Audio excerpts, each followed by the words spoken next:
জয় মা কালী, জয় বাবা শনিদেব, জয় বাবা ভোলেনাথ। তো নমস্কার বন্ধুরা, আজকে একটি খুবই গুরুত্বপূর্ণ বিষয় কিন্তু আপনাদের সাথে আলোচনা করতে চলেছি। 100 বছর পর কিন্তু এমন ঘটনা ঘটতে চলেছে। হ্যাঁ, আপনারা ঠিকই শুনছেন, 100 বছর পর কিন্তু এমন ঘটনা ঘটতে চলেছে। শনির সাথে দেখা হতেই কিন্তু সূর্যগ্রহণ 3 রাশির জীবনে কিন্তু অশনি সংকেত দেখা যাচ্ছে। এই প্রভাবের ফলে কি কি 3 রাশি সবই কিন্তু আলোচনা করতে চলেছি আজকের এই ভিডিওটিতে। তাই জন্য এই ভিডিওটা অত্যন্ত বেশি কিন্তু গুরুত্বপূর্ণ হতে চলেছে। তাই জন্য আপনাদের কাছে অনুরোধ করব, ভিডিওটিতে অবশ্যই একটি লাইক, শেয়ার এবং চ্যানেলটিকে সাবস্ক্রাইব করে আমাদের পাশে দাঁড়াবেন এবং কমেন্ট বক্সে কিন্তু অবশ্যই জানাবেন জয় মা কালী। মা দক্ষিণা কালী কিন্তু আপনাদের সমস্ত বিপদ ও দুঃখের হাত থেকে রক্ষা করবেন। তো চলুন ভিডিওটা আজকে শুরু করা যাক। এই 2025 সাল কিন্তু খুবই গুরুত্বপূর্ণ। আপনাদের মধ্যে বহু মানুষ আছেন জানেন, বহু মানুষ আছেন জানেন না। যারা জানেন না তাদের উদ্দেশ্যে বলছি যে 2025 এর যোগফল কিন্তু দাঁড়ায় 9। 9 মানেই কিন্তু হলো এটা মঙ্গলের বছর। তার সাথেও এই মার্চ মাস অত্যন্ত বেশি গুরুত্বপূর্ণ, কারণ 29শে মার্চ শনিদেব কিন্তু মীন রাশিতে প্রবেশ করবেন কুম্ভ রাশিকে ছেড়ে। শনিদেব কিন্তু মীন রাশিতে প্রবেশ করে রাহুর সঙ্গে একটি জুটি তৈরি করবেন। জ্যোতিষশাস্ত্রে শনি ও রাহুর সেই জুটিকে কিন্তু বিনাশকারী জুটি হিসাবে মানা হয়। হ্যাঁ, আপনারা ঠিকই শুনছেন, বিনাশকারী জুটি হিসাবে মানা হয়। এই শব্দটা শুনে তো আপনারা বুঝেই গেছেন যে এটা খুব একটা ভালো জিনিস যে নয়। এই বিনাশকারী জুটির প্রভাব এই সময় প্রতিটি রাশির মানুষের উপর কিন্তু পড়বে। রাশিচক্রে যে 12টি রাশি আছে, প্রতিটি রাশির উপর কিন্তু এই জুটির প্রভাব পড়তে দেখা যাবে। দোল পূর্ণিমায় ছিল চন্দ্রগ্রহণ, এবার এই মার্চেই কিন্তু ঘটবে সূর্যগ্রহণও। 29শে মার্চ শনি গোচরের দিনই কিন্তু ঘটবে সূর্যগ্রহণ। এই দিনটিকে জ্যোতিষশাস্ত্রের দিক থেকে বিশেষ বলে কিন্তু মনে করা হচ্ছে। এই দিনে বছরের প্রথম সূর্যগ্রহণ হবে, কিন্তু একই সঙ্গে কিন্তু শনিরও গোচর হবে এই দিনে। এই দিনে শনি মীন রাশিতে প্রবেশ করবে, যেটা আমি আপনাদের আগেই বললাম। 100 বছর পর সূর্যগ্রহণ এবং শনির গোচর কিন্তু হতে চলেছে এই একই দিনে। জ্যোতিষশাস্ত্রে সূর্য এবং শনির মধ্যে একটি প্রতিকূল কিন্তু সম্পর্ক রয়েছে। এমন পরিস্থিতিতে মীন রাশিতে তাদের দুজনের একসঙ্গে থাকা কয়েকটি রাশির জীবনে কিন্তু ঝড় তুলতে পারে। এমন পরিস্থিতিতে কয়েকটি রাশির জীবন কিন্তু সংকটের মেঘ ঘনিয়ে আসতে দেখা যাচ্ছে। শনির গোচরের সঙ্গে সঙ্গেই মেষ রাশির জাতক জাতিকাদের কিন্তু সাড়ে সাতি শুরু হবে। মেষ রাশির জাতক জাতিকাদের জন্য সূর্য ও শনির সংযোগ আপনার দ্বাদশ ঘরে ঘটতে চলেছে। এমন পরিস্থিতিতে এই রাশির জাতকদের বা জাতিকাদের আর্থিক সমস্যা আসতে দেখা যেতে পারে। এই সময় মেষ রাশির জাতকদের স্বাস্থ্যগত সমস্যাও কিন্তু হতে পারে। বহু পুরানো রোগ এই মেষ রাশি বা লগ্নের জাতক জাতিকাদের, যেটা আগে অনেকবারই দেখা গেছে জাতক জাতিকাদের শরীরে, সেই সমস্ত কোনো পুরানো রোগ কিন্তু ফেরত আসতে দেখা যাবে। এই সময় অনিদ্রার সম্মুখীন কিন্তু হতে পারেন। হজমের সমস্যা নিয়ে কিন্তু যতটা পারবেন মেষ রাশি বা লগ্নের জাতক জাতিকারা সতর্ক থাকবেন। এই সময় যে কোনো কিছু খাওয়ার পরই হজমের কিন্তু সমস্যা দেখা যেতে পারে। যেই সমস্যা আপনার আগে কিন্তু দেখা যাচ্ছিল না, সেই হজমের সমস্যা কিন্তু এখন দেখা যাবে। তাই জন্য আমি বলবো যে এই হজমের সমস্যা নিয়ে কিন্তু যতটা পারবেন সতর্ক থাকবেন। এই সময় বিরোধীদের সম্পর্কে সতর্ক থাকবেন। এই সময় কোনো শত্রু কিন্তু আপনার পুরানো শত্রু বিশেষ করে ক্ষতি করার চেষ্টা করবে। তাই জন্য বেশি কথা কারোর সাথে বলতে যাবেন না।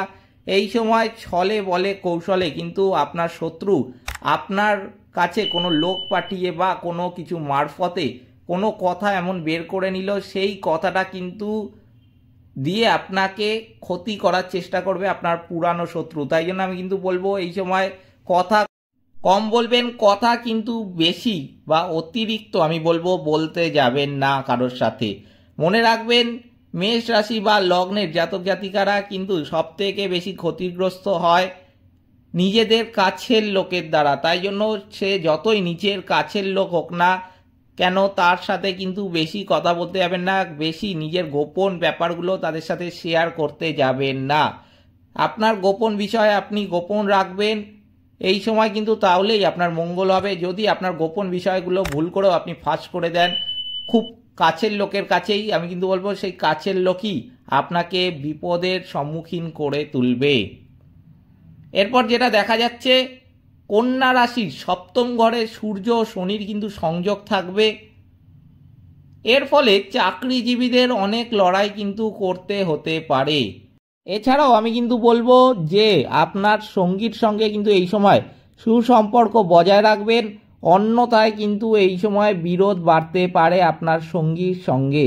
তাই জন্য অবশ্যই কিন্তু আমার কথাটা এই সময় মাথায় রাখবেন, এই সময় কিন্তু সুসম্পর্ক বজায় রাখবেন।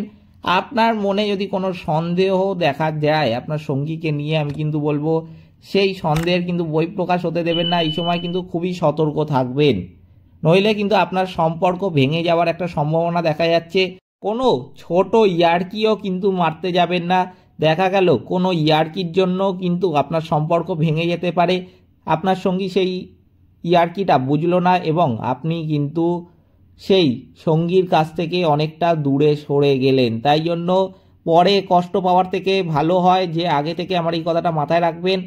এই কথাগুলো আপনাদের আগে থেকে জানিয়ে দেওয়ার আমার প্রধান কারণ কিন্তু এটাই যে আপনারা যদি আপনাদের সমস্যাগুলো আগে থেকে জেনে যান তাহলে তার সমাধান করা কিন্তু আপনাদের কাছে অত্যন্ত সহজ হয়ে দাঁড়াবে।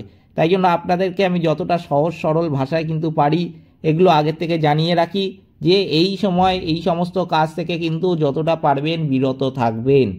এই সময় শনির গোচরের সঙ্গে সঙ্গে কিন্তু সিংহ রাশির জাতকদের জন্য ধৈর্যের পরীক্ষা শুরু হয়ে যাবে। যে কোনো দীর্ঘস্থায়ী অসুস্থতা সিংহ রাশি বা লগ্নের জাতক জাতিকাদের কিন্তু কষ্ট দিতে পারে। এই সময় বিরোধীরা আপনার কিন্তু সুনাম নষ্ট করার চেষ্টা করবে, তাই জন্য কিন্তু আপনাকে যথা সম্ভব সতর্ক থাকতে হবে। এই সময় কিন্তু ভুলেও আপনার গোপন বিষয় কাউকে জানাতে যাবেন না। এই সময় যতটা পারবেন মানুষের সাথে কম কথা বলবেন, তাহলে কিন্তু আপনার মঙ্গল হবে। এই সময় এই শনি ও রাহুর জুটি কিন্তু আপনাকে প্রতি পদক্ষেপে কিছু এমন কথা বলিয়ে দেওয়ার চেষ্টা করবে যার জন্য কিন্তু আপনি বিপদে পড়বেন। তাই জন্য আগে থেকে কিন্তু সতর্ক থাকুন। এই সময় ভুলেও বেশি কথা বলতে যাবেন না, যতটা দরকার ততটাই কথা বলবেন, মেপে কথা বলবেন। কাউকে কোনো অশ্রাব্য ভাষায় গালিগালাজ করতে যাবেন না, কোনো বাজে কথা কারোর সাথে বলবেন না, এগুলো কিন্তু মাথায় রাখতে হবে। অর্থ এবং পদ সম্পর্কিত বড় সমস্যা কিন্তু এই সময় দেখা যেতে পারে। সিংহ রাশি বা লগ্নের জাতক জাতিকাদের খারাপ অভ্যেস, সিংহ রাশি বা লগ্নের জাতক জাতিকাদের আমি কিন্তু বলবো অবশ্যই এই সময় এড়িয়ে চলবেন। নিজের কাজে কিন্তু মন দেবেন, অন্যের কাজে কিন্তু হস্তক্ষেপ করতে যাবেন না। এই কথাটা কিন্তু খুব ইম্পর্টেন্ট। এই সময় কিন্তু যতটা পারবেন নিজের কাজ করবেন। নিজের যদি কোনো কাজ নাও থাকে আমি বলবো তাও চুপ করে বসে থাকবেন, সেটাও ভালো, তবুও অন্যের কাজে হস্তক্ষেপ করতে যাবেন না। বিশেষ করে এই সমস্যাটা কিন্তু দেখা যেতে পারে যে সমস্ত প্রাইভেট ক্ষেত্রে জব করে সিংহ রাশি বা লগ্নের জাতক জাতিকারা, তাদের এটা দেখা যেতে পারে সমস্যাটা। আমি কিন্তু তাই জন্য আগে দিয়ে তাদের বলবো যে এই সময় আপনার অফিসে ধরুন আপনার বস আপনাকে কোনো কাজ দিয়েছে, আপনি সেটা করলেন, ঠিক আছে, আপনার কাজটা হয়ে যাওয়ার পর আপনি অন্যের কাজে নাক গলাতে গেলেন, আমি বলবো এরকম কিন্তু কাজ করতে যাবেন না, সেটা কিন্তু আপনাকে বড় বিপদে ফেলবে। তাই জন্য অবশ্যই এই সময় নিজের কাজ নিয়েই নিজে থাকবেন, নিজের কাজে যতটা পারবেন মন দেবেন। এই সময় কিন্তু আমার এই কথাগুলো মাথায় রাখবেন এবং এই সময় যতটা পারবেন যেগুলো করতে না করলাম সেগুলো করার থেকে কিন্তু বিরত থাকবেন। এই সময় কিন্তু আপনাদের অত্যন্ত বেশি সতর্ক থাকতে হবে। এই ছিল আজকের ভিডিওটিতে অবশ্যই একটি লাইক, শেয়ার এবং চ্যানেলটিকে সাবস্ক্রাইব করে আমাদের পাশে দাঁড়াবেন এবং কমেন্ট বক্সে কিন্তু অবশ্যই জানাবেন জয় মা কালী। মা দক্ষিণা কালী কিন্তু আপনাদের সমস্ত বিপদ ও দুঃখের হাত থেকে রক্ষা করবেন। সকলে ভালো থাকবেন, সুস্থ থাকবেন। নমস্কার।